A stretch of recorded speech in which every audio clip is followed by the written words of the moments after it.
My hair is so bushy. Hi everyone, I am here with your Bible study for tonight. Lay down our verses that we're supposed to keep memorizing. We'll do that last. So tonight, we are going to be in the book of Hebrews. Did I tell you guys that last night? I can't remember. I usually try to tell you what book we're going to be in case you guys want to follow along and get your book set up. Oh, okay.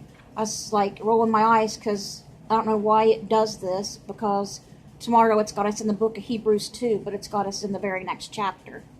So that's good, because the night before last it wanted us to read like the chapter we just read the day after. And that's just crazy. So I don't want that to happen again. So it wants us to read Hebrews chapter 12 today, and tomorrow Hebrews chapter 13. So that'll work out fine.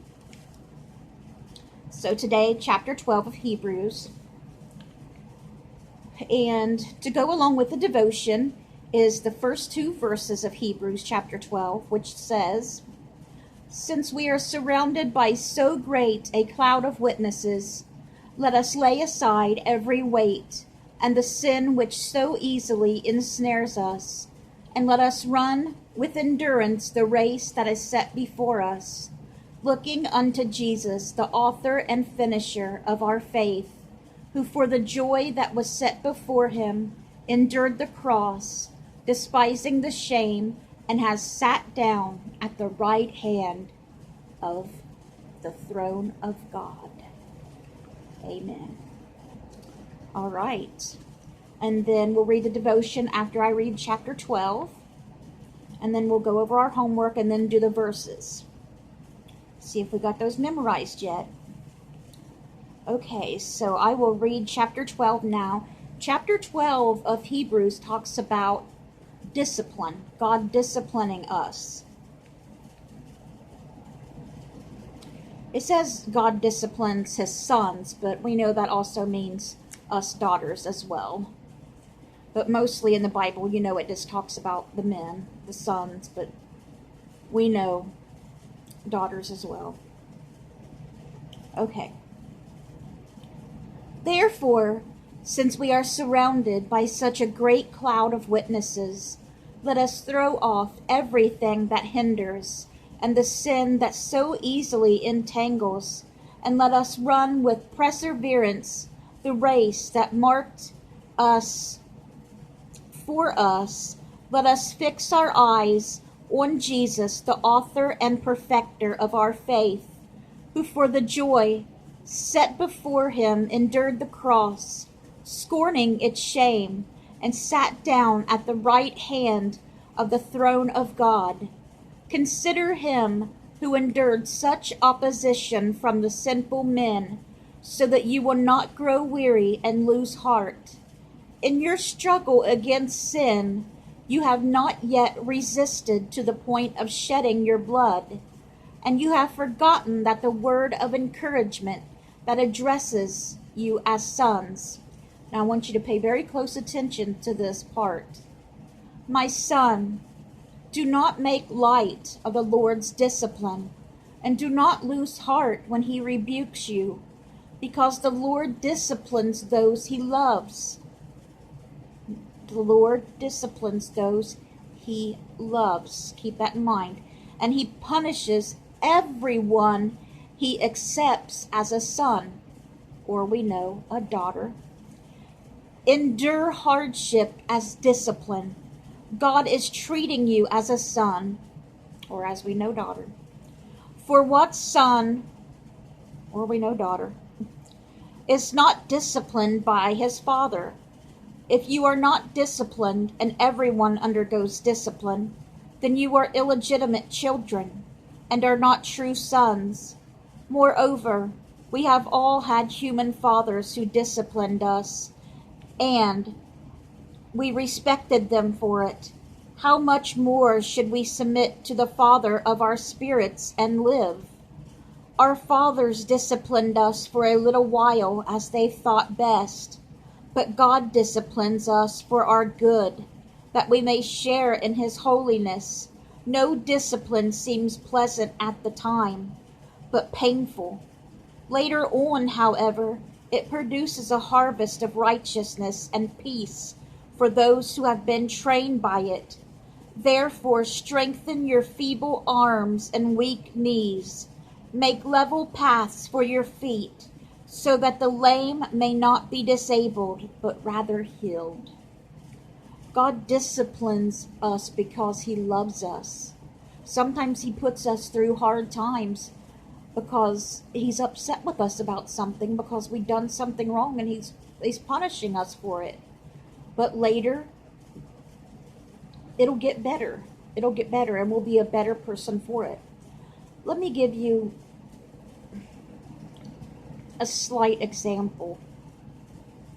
I'm not throwing anybody under the bus here, not talking about anybody in particular, just wanting to come up with an example that's everybody can understand. Just wanting to throw one out there. Let's say you have two mothers, and they both live totally different places. Let's say they both have a son. Let's say they're both probably about 5 years old.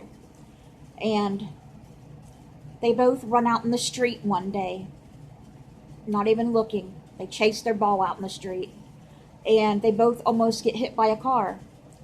And the one mother doesn't do anything about it, but the other mother, she's like horrified, and she yells at her child and tells him not to do that no more, but that's all she does. And both boys run out and do it again the very next day. Well, the first mother still, she doesn't really say nothing to her kid. She don't want to yell at him or anything. She's sad to yell at him. She don't want to hurt his feelings or anything. No, I'm not going to yell at my child or anything. He'll be okay. But the second mother, I've already told him, I've already told you once not to do that. So this time she spanks him, and then she sets him on the couch and explains to him why she doesn't want him running in front of the road, that he could be hit by that car and he could die. And what would mommy do if she lost you? And, goes on.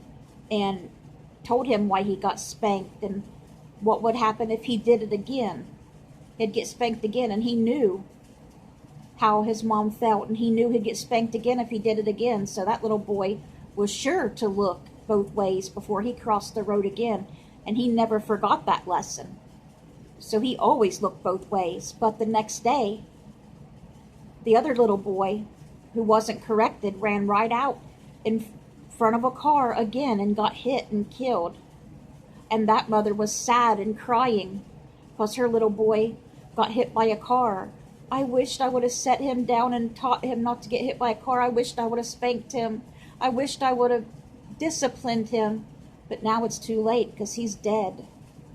But the other little boy learned his lesson, and he's still alive. And that's just a little example. The first little boy got disciplined, and because his mother loves him. The other mother loved her little boy too, but she didn't discipline him. Discipline is love. Discipline is not being mean.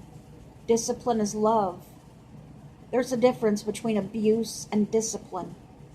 A big difference. You have to teach your children, because if you don't discipline them, you're not loving them. You're setting them up for failure if you don't discipline your children. You really are, and they're gonna when they're older, they're gonna know that too, and they're gonna say, "Why didn't you tell me this, Mom or Dad? Why didn't you do this? Why didn't you care to teach me this for right for wrong? Why didn't you teach me that? Why did you let me do this or that, and I shouldn't have been able to? Why did you let me ruin my life this way, Mom, Dad?"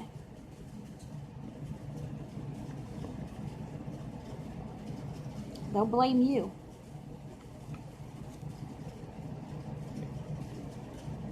Okay, let's finish up chapter 12. Make every effort to live in peace with all men and to be holy. Without holiness, no one will see the Lord. See to it that no one misses the grace of God, and that no bitter root grows to cause trouble and defile many. See that no one is sexually immoral, or is godless like Esau, who for a single meal sold his inheritance rights as the oldest son. Afterward, as you know, when he wanted to inherit this blessing, he was rejected. He could bring about no change of mind, though he sought the blessing with tears. I could go into greater detail about this, but it actually come away from the point of the reading, so I'll just continue. You have not come to a mountain that can be touched and that is burning with fire to darkness, gloom and storm, to a trumpet blast, or to such a voice, speaking words that those who heard it begged no further word be spoken to them, because they could not bear what was commanded. If even an animal touches the mountain, it must be stoned. The sight was so terrifying that Moses said, I am trembling with fear. But you have come to Mount Zion, the heavenly Jerusalem, the city of the living God. You have come to thousands upon thousands of angels, in joyful assembly to the church of the firstborn, whose names are written in heaven. You have come to God, the judge of all men, to the spirits of righteous men made perfect, to Jesus, the mediator of a new covenant, and to the sprinkled blood that speaks a better word than the blood of Abel. See to it that you do not refuse him who speaks. If they did not escape when they refused him, who warned them on earth, how much less will we if we turn away from him who warns us from heaven? At that time, his voice shook the earth, but now he has promised, once more I will shake not only the earth, but also the heavens. The words once more indicate the removing of what can be shaken, that is, created things, so that what cannot be shaken may remain. Therefore, since we are receiving a kingdom that cannot be shaken, let us be thankful and so worship God acceptably with reverence and awe, for our God is a consuming fire, which will never go out, because our God lives always, always, always, for eternity. All right, guys, and that's where chapter 12 stops. So now I will read the devotion. This devotion tonight is by Gwen Ford Falconberry. She has wrote many of these. She says, do you ever feel like the path you're on is just too steep, too rocky, too rough, dangerous, maybe just too long? I felt that way before. There have been seasons I've struggled in my marriage, with my job, my kids, my church, my weight. When I felt like I couldn't keep going, I felt that way many times. I couldn't handle it anymore for one reason or another. What keeps you going in those moments? In the movie Selma, Coretta Scott King has one of those times when she wavers, feeling crushed by the weight of the opposition in her path. Amelia Robinson says to her, I'll tell you what I know to be true. It helps me when I'm feeling unsure.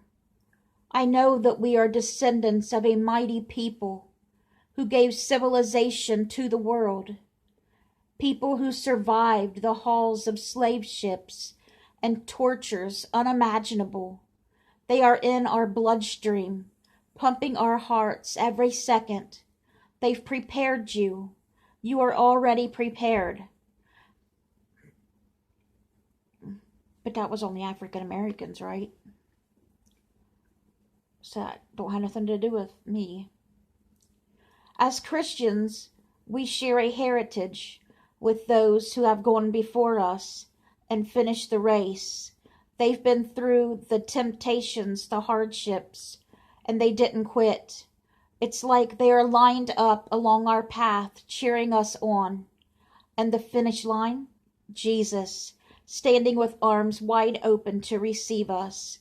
That's who keeps us going if we fix our eyes on him.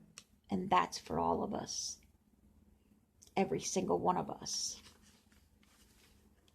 Christians. That's every race. Okay. Our homework for tonight. Go for a walk and list the things that are weighing you down and tell Jesus you give them to him. Then trust him for the endurance you need. So if you guys want to do that, that is the homework.